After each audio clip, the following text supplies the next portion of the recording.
The next tram routes to close all started from Navigation Street Loop and served Cotteridge via Pershaw Road and Rednall and Rubery via Bristol Road. With the exception of the services near to their own home, it is probable that the routes best known to the citizens of Birmingham were those along the main Bristol Road to Selly Oak, Northfield and Rednall.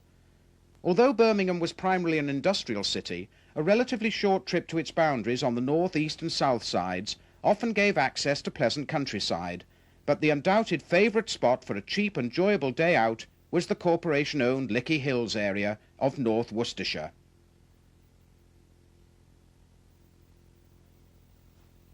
It was served by the Rednall Tram 70, and this destination and number was to be found on the indicator blinds of most depots in the city, ready for those public holidays when the service needed augmenting, and a seemingly endless succession of trams moved the crowds from Navigation Street in the morning and back from Rednall until late at night.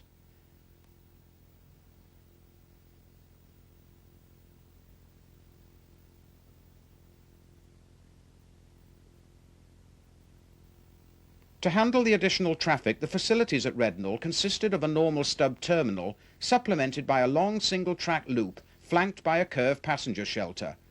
The loop was used to accommodate the number of holiday extras.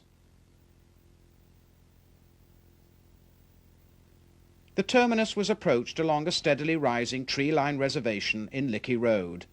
The journey time for the 8 1/4 miles was 43 minutes.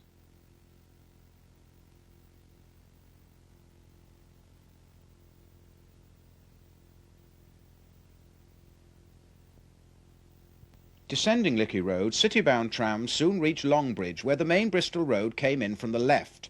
Note the shelters to regulate the queues of passengers.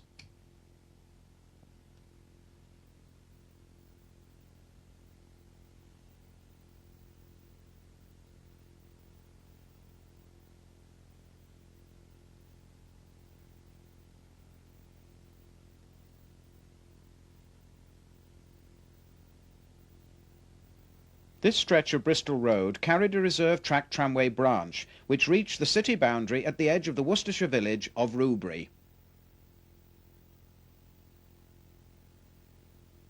The line still had wooden sleeper track, the rest of the Bristol Road routes being relaid in concrete.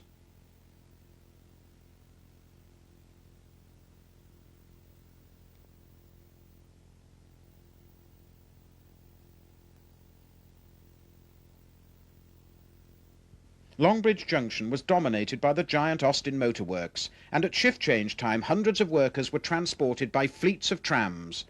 These pre-war scenes, by courtesy of the Austin Morris Car Club Association, feature company cars 485 and 483. Leaving Longbridge, trams cross the railway and pass Longbridge Lane.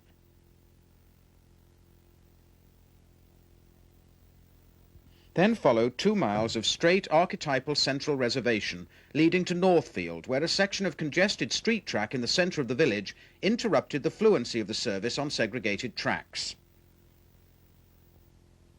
Beyond Northfield, the reservation restarted at St Lawrence Road, running for 1 3/4 miles with a long hill down to Griffin's Brook, passing the Royal Orthopaedic Hospital on the right.